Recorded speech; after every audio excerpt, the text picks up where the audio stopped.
लोग मैथमेटिक्स के एक बहुत ही इंपॉर्टेंट टॉपिक के बारे में चर्चा करने वाले हैं जिसका नाम है प्रोबेबिलिटी।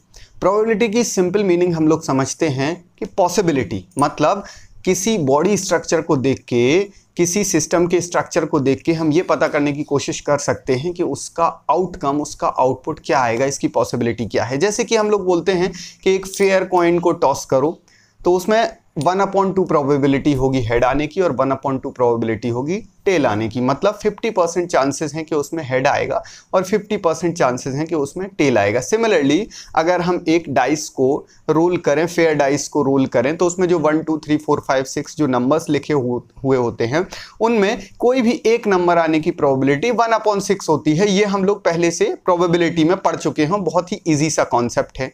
लेकिन मैं आपको बता दूं, ये जो आंकड़े आते हैं ये सिर्फ और सिर्फ मैथमेटिकली आंकड़े हैं।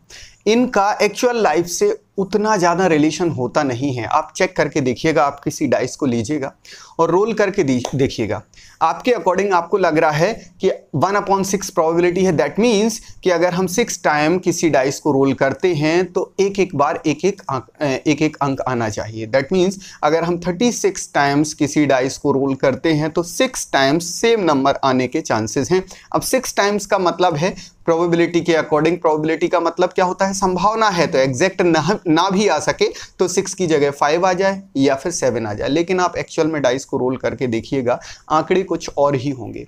अगर हम इसकी बात करें, कॉइन की बात करें, तो हमें क्या लगता है कि 50% प्रोबेबिलिटी है। मैं देखिए मैथमेटिकली अगर आपको प्रोबेबिलिटी समझना है तो हमारे वीडियोस में जाइएगा, उसमें आप मैथमेटिकली जो आपको एग्जाम में काम आने वाला है वो बहुत अच्छे से समझ में आएगा। यहां मैं थ्योरी ऑफ प्रोबेबिलिटी की बात कर रहा हूं कि कहां तक ये थ्योरी सही है। आप समझिए कि एक कॉइन जो है उसको अगर हम टॉस करते हैं तो उसकी प्रोबेबिलिटी जो है हेड आने की वो 50% प्रोबेबिलिटी है।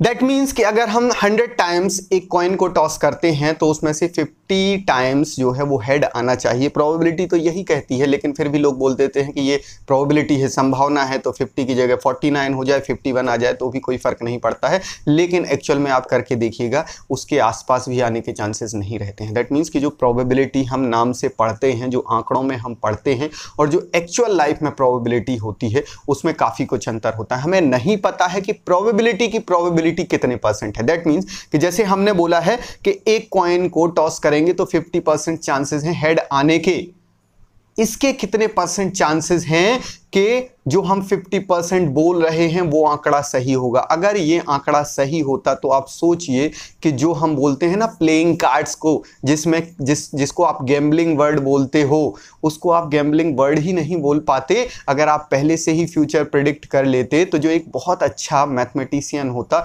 वो तो हमेशा उसमें विनर बनता। तो क्या ऐसा है, क्या एक बहुत अच्छा मैथमेटिशियन प्लेइंग कार्ड्स में जाके हमेशा विन कर सकता है? मैथमेटिकली आंकड़े कुछ और ही बोलते हैं। तो आप जो प्रोबेबिलिटी अपने दिमाग में लिए हुए हो इसका रियल लाइफ में कुछ और ही मीनिंग है एक्चुअली।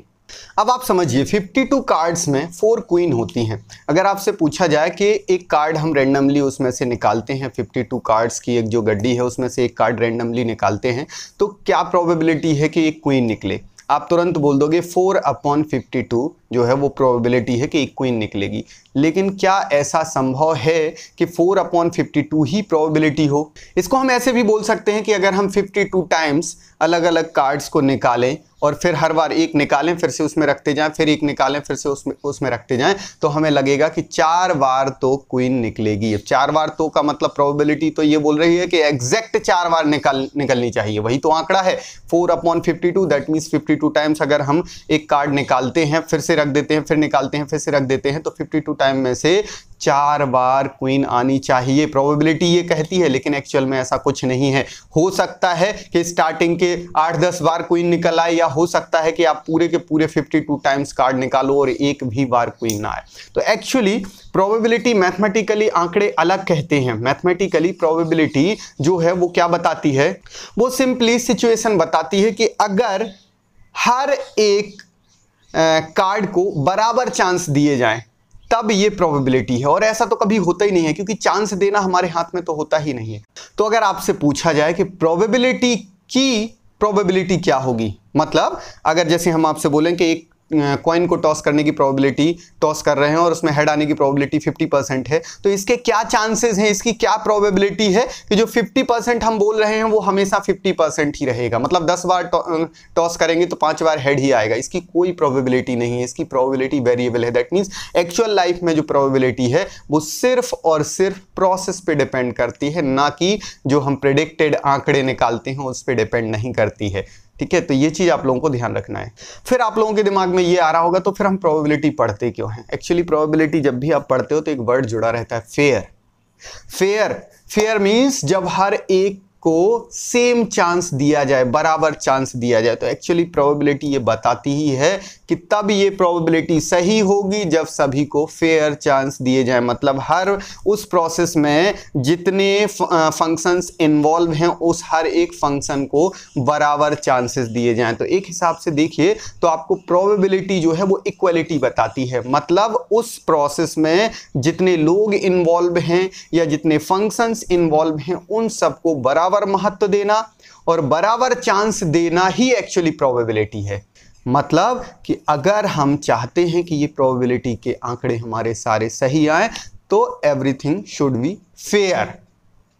और अगर आपको मैथमेटिकली प्रोबेबिलिटी बहुत अच्छे से समझना है तो हम आपको इसके नीचे इस डिस्क्रिप्शन में प्लेलिस्ट की लिंक दे देंगे जिसमें कि प्रोबेबिलिटीज़ के सारे वीडियोस डले हुए हैं, तो उसमें मैथमेटिकली हर एक क्वेश्चन का आपको आंसर मिल जाएगा। हमारे वीडियोस अगर आपको पसंद आते हैं तो इनको लाइक जरूर किया कीजिए, क्योंकि आपके लाइक ही हैं जो हमें मोटिवेट करते हैं ज़्यादा से ज़्यादा वीडियो बनाने के लिए।